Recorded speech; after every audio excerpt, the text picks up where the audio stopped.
What's up, guys? It's Spoonie here, and I've been looking for a way to reorganize all my single issue comic books for a while. Now, I heard about these things. They are binder sleeves for comic books. Um, and so I thought I would pack up my Green Lantern collection. Whoops. Now, I did get a binder. It's way too small. I mean, look at this thing.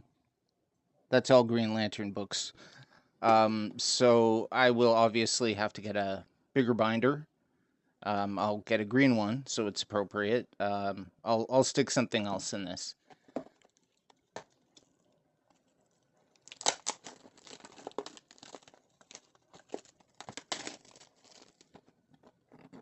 Okay, so what do we do here? Oh, they've sealed it.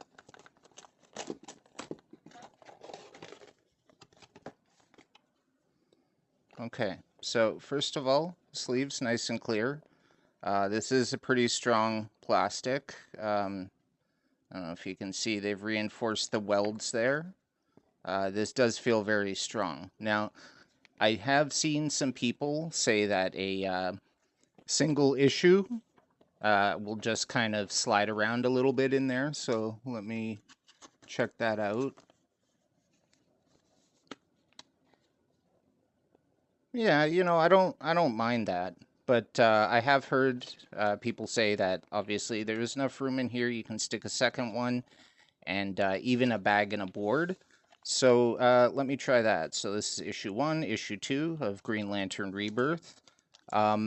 This was my first kind of introduction to Green Lantern. Obviously, I'm aware of the character from before that, but I was never really a fan. I love Geoff Johns' work. Obviously, I don't. There we go. I love Geoff Johns' work, and so when he was bringing back Green Lantern, Hal Jordan, I thought, why not? And became hooked. Green Lantern fan ever since. Now, I'm not taping this closed or anything. Again, this is just to see how this fits in here. Oh, this feels a lot more snug. Yeah,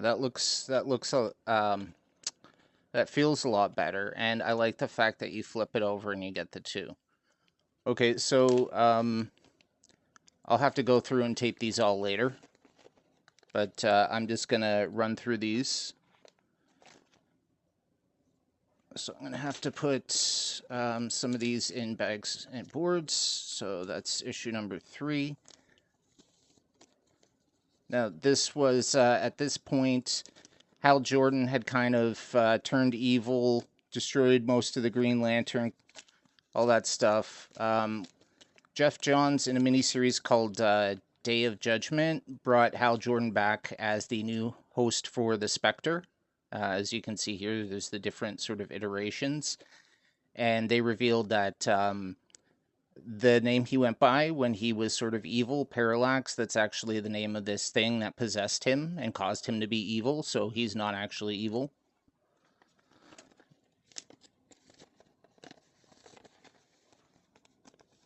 And so I'm just going to jam them in here so you guys... And like I said, unfortunately, these will not be going into the binder right now.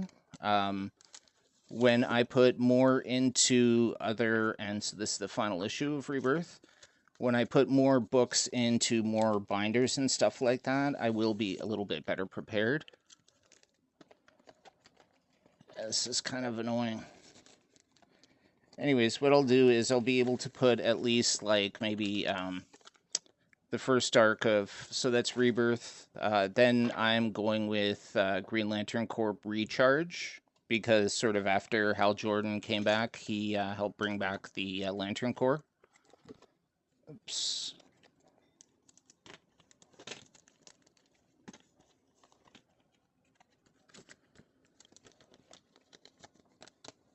So this, Geoff Johns actually helped. I think he plotted mostly. It was Johns and artist and writer Dave Gibbons. So this was actually really entertaining. The book mostly, as you can kind of see on the cover, mostly centers around At least in the miniseries, it's Guy Gardner and Kyle Rayner and Kilowog. But in the ongoing Green Lantern Corps, it's Guy Gardner and John Stewart. Anyways, I'm rambling a little bit too much. It's hard to kind of do all these at once because I'm putting them into bags and then putting them into other bags.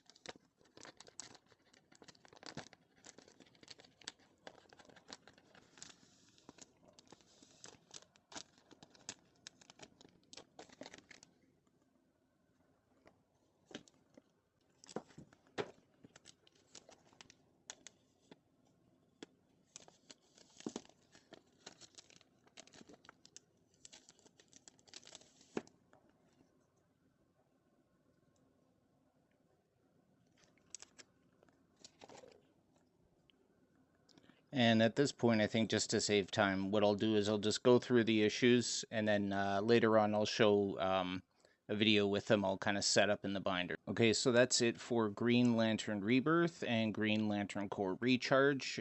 Both series were kind of brought back properly. And before we get into the series themselves, here's the Secret Files and Origins.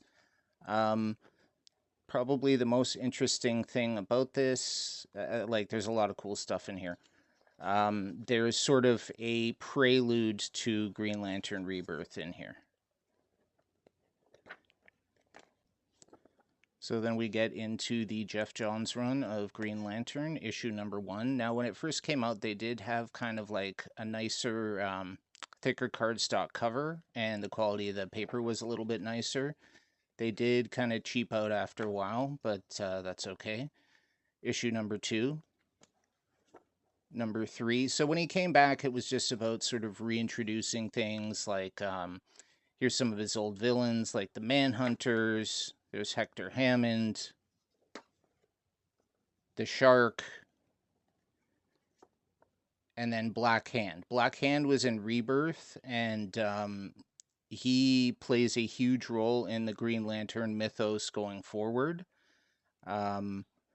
Which, if you're familiar with sort of where this goes with Blackest Night and all that other stuff, you'll know why. There we have, it's an Infinite Crisis crossover. I don't actually know what the crossover was. There you can see Ollie and Hal, the hard traveling heroes or whatever. Like I said, I don't know what kind of crossover this actually is, aside from a way to sell a book that really doesn't need any extra promotion.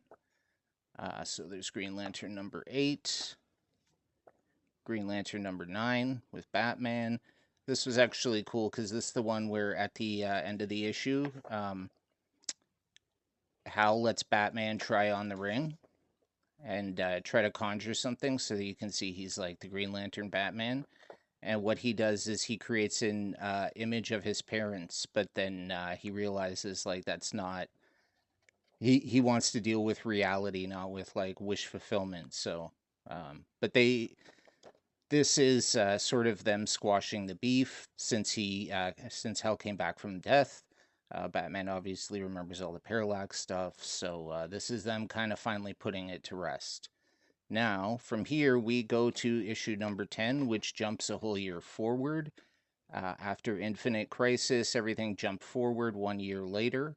And then there was a weekly series called 52, which kind of filled in the gaps. So there you can see, still using the 1 year later branding. Cyborg Superman, who's going to be a really big deal later on, 1 year. We're still going through all the Green Lantern stuff here. This is, I think he came back to Earth for a minute, and then he was hunted by his old teammates. Was he in the Justice League International? No, I think that was just Guy. You can see there's Alan Scott, the first Green Lantern, who Jones does a great way of sort of tying him into the mythos. That's Amon Sur. I think that's Abin Sur's son, who's evil. He's angry that Hal got the power ring when it should have been his.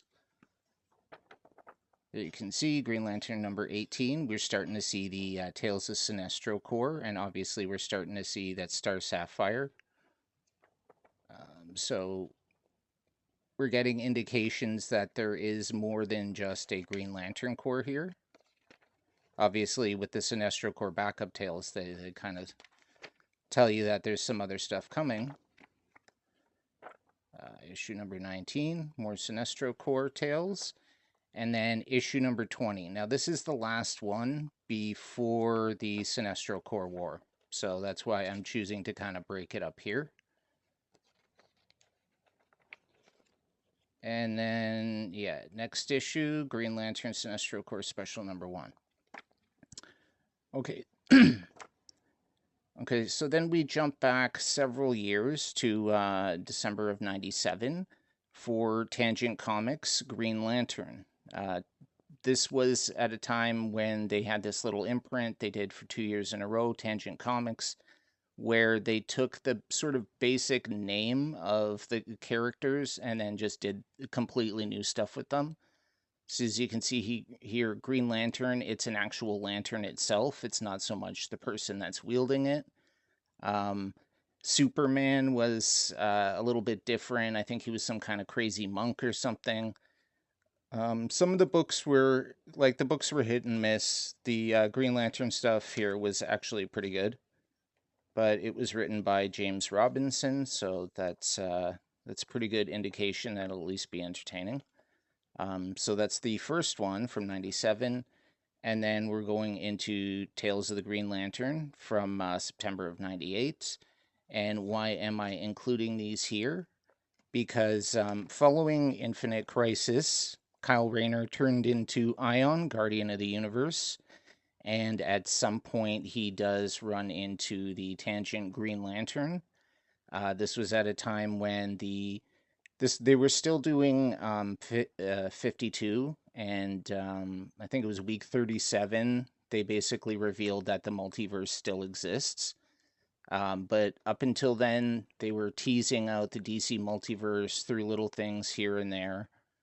And so one of the things comes in the series Ion, which is exploring his new role as sort of the physical embodiment of the Green Lantern Corps. At this point, he doesn't need a ring. It's kind of like the power just comes from within himself.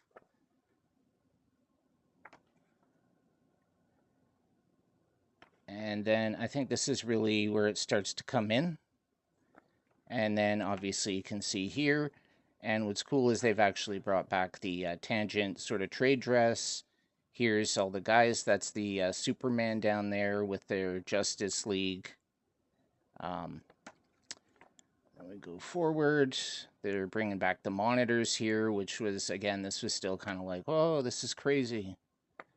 At the time, it was a big deal. Now, with all this Perpetua and Dark Multiverse stuff, it seems kind of like not a big deal. But in the early 2000s, when they were bringing back the DC Multiverse, it was an exciting time to read comics.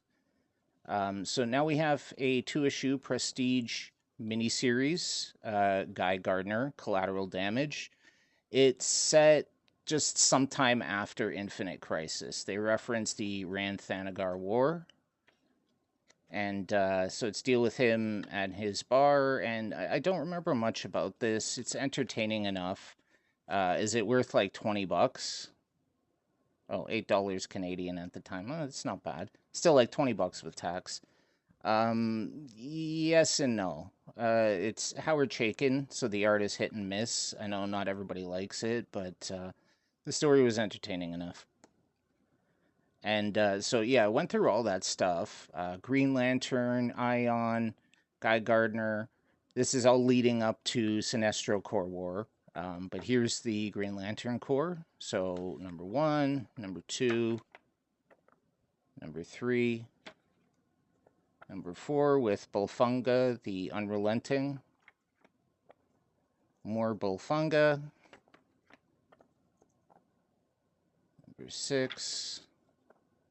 Number 7. Oh, this is when they had the Green Lantern Corpse, which was they didn't use rings. They basically swallowed this thing that gave them like the powers of a ring for 24 hours, but then it like sort of wore off.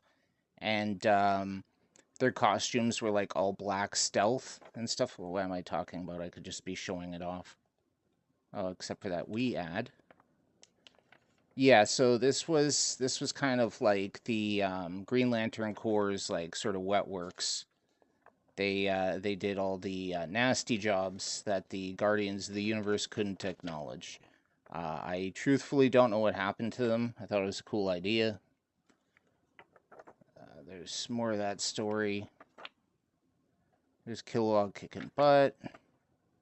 That's Sinestro's daughter. That was a really interesting character that they came up with for this series because she's been assigned to protect her father's old space sector, which he kind of ruled with an iron fist. So, I mean, people are afraid of Green Lanterns, and especially her family. So there's some interesting stories to come from that.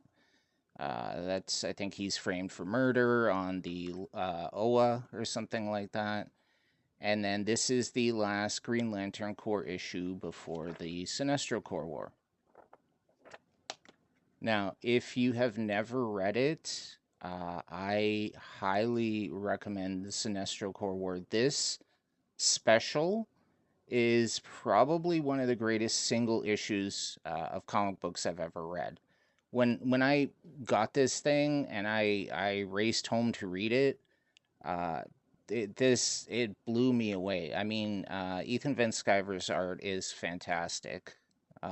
He really kind of defined Hal Jordan and his return, but the concepts and stuff here, Geoff Johns really kind of, and I mean they brought back the Anti-Monitor and Superboy Prime from Infinite Crisis. Like this was such a badass final page, and you're like, oh god, you want to get that next issue, right? And then we're Sinestro Corps, whatever. So yeah, so then we have, they don't say it here, but this is technically part 1. This is part 2 of Sinestro Corps War, which is in Green Lantern. Then we jump over to Green Lantern Corps for part 3. Back to Green Lantern for part 4. Back to Green Lantern Corps for part 5. City versus Planet, that is Mogo versus what ranks the sentient city. And Arkillo versus Kilowog.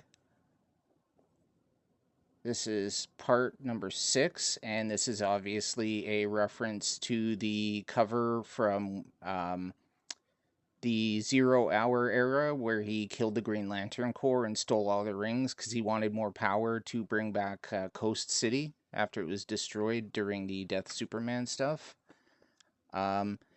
This is just one of the one-shots, Tales of Sinestro Corps. This is Kyle Rayner as Parallax. He'd been infected. At this point, they've revealed that Parallax wasn't just an identity for Hal Jordan. It was actually the living embodiment of fear, the avatar of fear, the yellow, the Sinestro Corps' sort of mascot, not mascot, but they're the embodiment of fear, their power source. So this kind of explains a little bit about what's going on with him, and it leads directly into the next Green Lantern Corps, which is part 7. You don't need to have read this. I recommend it because it fills it out. And then from part 7, again, we have a one-shot special here, Cyborg Superman. It just says it continues. This is worth reading, again, because it ties directly into stuff that's going on with here. Like, this helps explain Cyborg Superman's motivation and sort of his history up until this point, so that they can kind of... It's worth reading that before this. And then, that was Green Lantern. Now we're going back to Green Lantern Corps. Lethal Force approved. That was one of the big things to come out of this, is that previously Green Lanterns could only use non-lethal methods to subdue their enemies, but with the rise of the Sinestro Corps, they realized that the universe is getting tougher, so they authorized lethal force. And that's a big deal. That's a changing point for the Green Lantern mythos. So again, Superman Prime, there were a number of reasons why this was going on. They actually couldn't use the name Superboy at the time. That's another reason they killed Connor Kent. So Superman Prime. And again, this is one off, doesn't really have anything to do with anything except that you can see the next numbered issue of the series, which is part 10, Green Lantern Corps. It's Ion versus Superman Prime. So again, if you read this, it will enhance this a lot more, but it's not necessary. And then that leads into part number 11, Green Lantern 25. Um, crazy, crazy book. Again, because it's like just Geoff Johns was literally like making a new lore for the Green Lantern Corps at the time. Like it's just so you see at the end, oh my God, there's a Blue Lantern Corps, and then nope, Cyborg Superman's not dead, and then what the hell is this at the end? Black Lantern. And I like when comics used to do this in the sort of late 2000s, early 2010s, where they'd have like a coming next year over the next year. So yeah, you thought the Sinestro Corps War was crazy. You're getting ready for the Blackest Night. So that is kind of the end of the Sinestro Corps, except for they did do a Secret Files and Origins. This one is actually really good. It has tons of stuff on different characters, um, and all their different first appearances for both the Green Lanterns, as you can see here, and then like the second half of the book.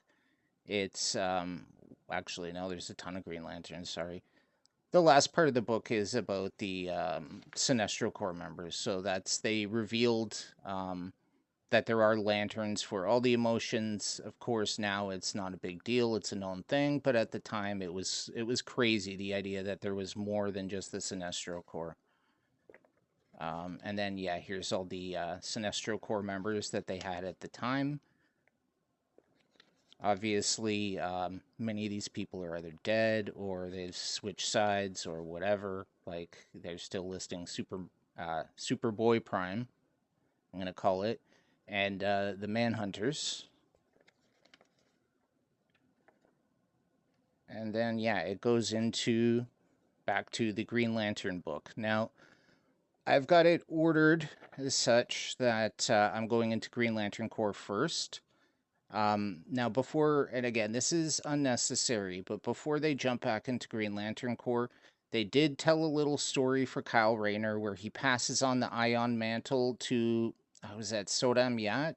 He's a Daxamite. Basically, Daxamites are like Kryptonians, like Superman, except they're vulnerable to lead.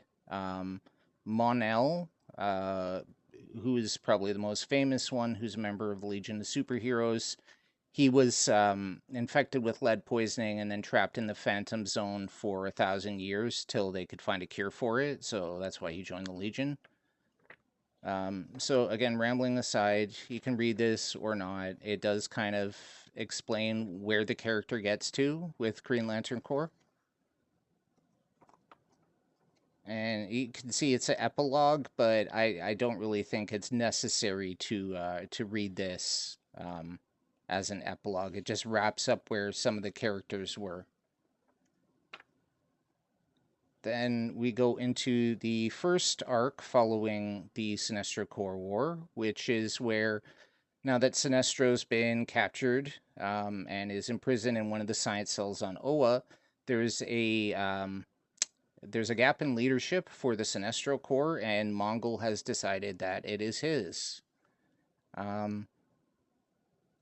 This is where they were making the Alpha Lanterns. This was kind of explored more in the main Green Lantern Corps title, but basically the Guardians didn't like the fact that Green Lanterns had like a lot of free will and at times were uncontrollable, so they took some of them and basically made them into machines and had their power battery is basically the heart that allows them to function, and I think they have the ability to override the rings of any other Green Lanterns, but they eventually would do away with these types of Green Lantern Corps members.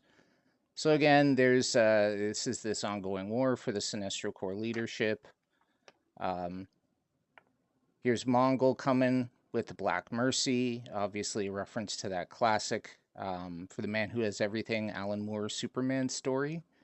Now, unfortunately, I did get this is issue number 24. I did get issue number 25, and I have completely misplaced it. So, unfortunately, at least for here, this collection ends for Green Lantern Corps because, um, like I said, I was at the point where I was switching over to. I decided I wanted to just start buying it by the trade rather than going monthly for some titles because I was just getting busy and didn't have the time for like the weekly commitment. So this is Green Lantern 25 was the end of the Sinestro Corps War. This is Green Lantern 26. Who are the Alpha Lanterns? Like I said, they took some of the Green Lantern members and turned them into robots. This is Sinestro Corps War Crimes. This is Lara. She's one of the people that gets turned into an Alpha Lantern. It's kind of against her will. They actually, I think they were trying to get John Stewart to be an Alpha Lantern, but because of his Marine Corps sense of duty, but he was skeptical of it, and it turns out he was right to be. So we get into Green Lantern number 29, The Secret Origin. This kind of, it sort of retcons, not in a bad way, but the origin of Hal Jordan, where he gets the Green Lantern ring.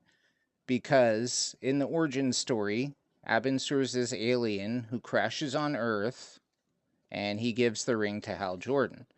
Now you might be asking, well, we've seen that this ring can allow people to like fly through space, and it supplies them with air or something. Like they don't really need to breathe. Here, so he crashes, and he's like, "Yeah, take the ring." So you're wondering, like, why is this guy who can fly through space and all this stuff? Why is he in a spaceship? Well, it turns out he was transporting a dangerous prisoner. Now, this dangerous prisoner goes by the name Atrocitus. He will become the leader of the Red Lantern Corps, who are powered by the emotion of rage.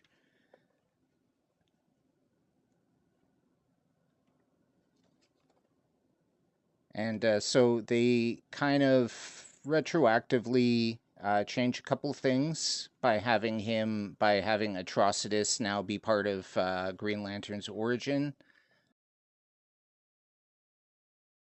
Some of the Green Lantern characters have their origins revised a little bit, like originally I think they had Black Hand. He created this weapon that was supposed to absorb Green Lantern's energy and then, like redirect it as energy blasts.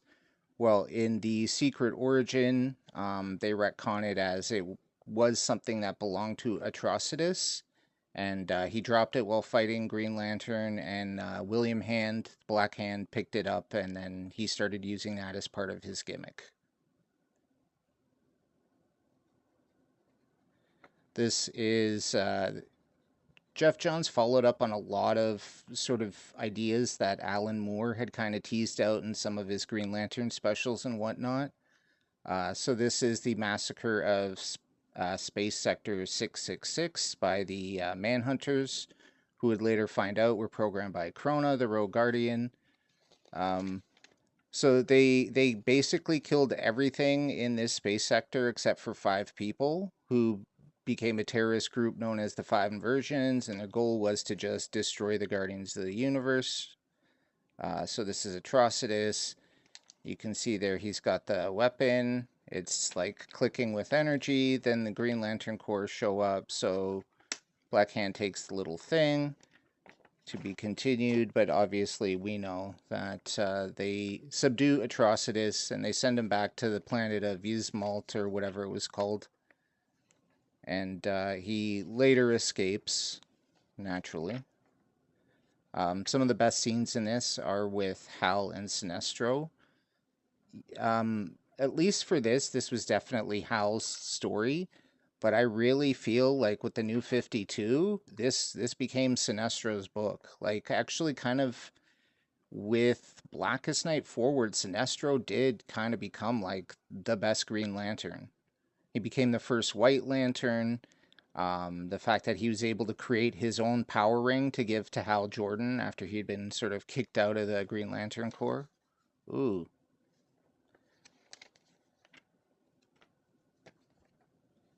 So, after the Secret Origin arc, Final Crisis was going on at the time, so they did a Final Crisis special, which really introduced the Red Lantern Corps.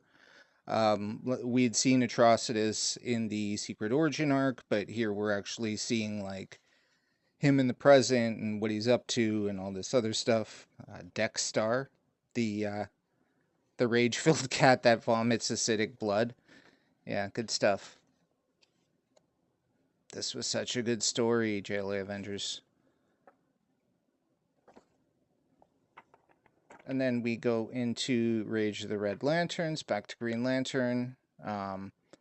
So this is where Hal Jordan is starting to encounter the other, like he just fought the Sinestro Corps, and now he's learning like there's other colors. So this is him encountering the Red Lantern. And then we have, this is the final issue of the Red Lantern arc for Green Lantern. This is also one of the Origins and Omens this month.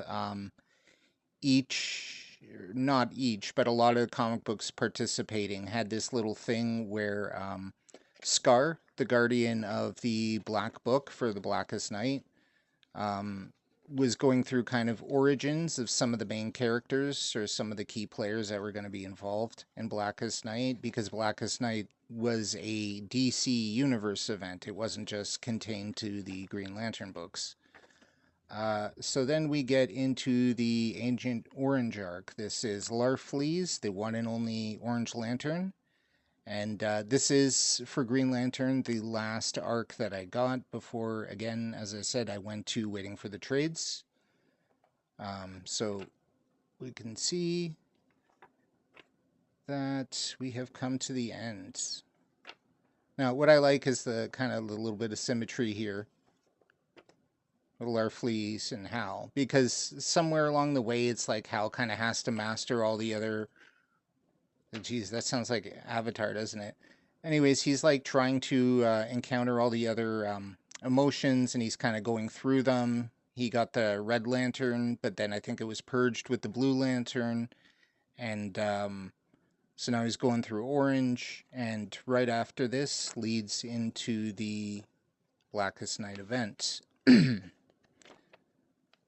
So that's kind of it for single issues of Green Lantern. After this point, I switched completely to trades. So, I mean, I can show those off. I don't think they're as interesting as seeing the single issues. There's just something cool about having, it's like you can hold each chapter of a book. Plus the ads. The ads are cool. They really date it. Look, Hugh Jackman for Wolverine Origins. God. Man, that's old. Okay, so I ridiculously underestimated the size of this. I probably will actually need a couple binders for this. So first of all, upside down. Oh, this thing's trying to come out. But otherwise, they stayed in place pretty well. So to sort of give you feedback on the actual sheets themselves, the plastic is nice and strong, that welds, that hold really well when you're trying to get stuff in or out. And yeah, it feels very strong, nice and clear. It's not cloudy, doesn't obscure. I think this is Mylar as opposed to, they used to use like polypropylene or something. I used to use Ultra Pro a lot, or at least the shop that I dealt with used Ultra Pro. This is BCW. They seem pretty good. I mean, I like this stuff. So you can see I have kind of put it out of order here, unfortunately. But I think you'll agree it does look cool, like issue 2, issue 3, issue 4, issue 5, and then Secret Files and Origins. So I definitely, if you're in the market for something like this, if this appeals to you, if like me, you'd like to do something with your books other than have them sit in boxes, long boxes, like at least you could put this on the shelf You can get creative with it, with the spine. You can make some designs for the cover. Uh, put this in upside down, I think. Yeah, but there's like a little flap here that binders tend to have, and you could make like a list of the books that are inside or whatever. There's just some ideas that I've been having for myself. Um, so yeah, thumbs up for me for these protectors. Let me know if you guys have ever used them and what your thoughts are, and just on my collection in general. And let me know if you want to see any more of this type of stuff. All right, thanks for watching, and we'll see you in the next one. Bye.